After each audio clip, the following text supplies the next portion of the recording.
War in Afghanistan, the congressman is also working with Republicans on a bill to permanently fund the 9/11 Victims Compensation Fund. Rose describes himself as an old-school Democrat, and he hasn't shied away from pushing back against another freshman lawmaker from New York, Alexandria Ocasio-Cortez. In fact, he recently called AOC's Green New Deal a socialist economic agenda under the umbrella of environmentalism.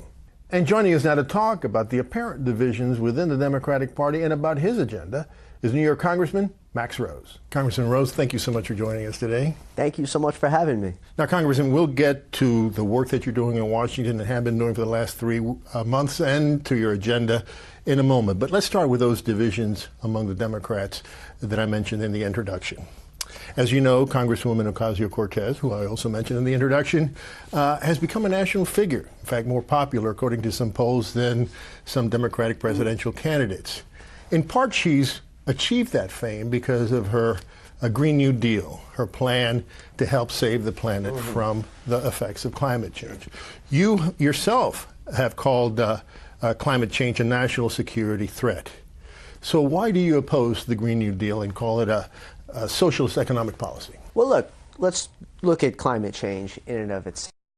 We need urgent and bold action. I think that comes in the form of a substantive cap and trade program. We also have to come to terms with the fact that this is a global problem, requires a global solution. We have got to get back into the Paris agreements. Beyond that, though, we need substantive and incredible technological advancement. We need Apollo projects of our generation for battery technology, for other forms of carbon-free energy production, for smart grid systems. All of these things have to happen, and they have to happen quickly. This is not the time for milquetoast incrementalism.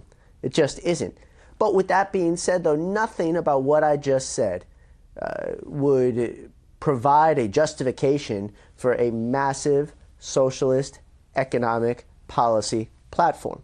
Just not needed. Okay, so we can have a separate discussion, a separate debate about whether this is the time and whether America needs those types of economic policy prescriptions, guaranteed job guarantees, housing guarantees, things that on its face sound good, but I just do not believe are possible. They're not economically feasible. There's no need to lie to voters right now. We don't need the Democratic version of repeal and replace.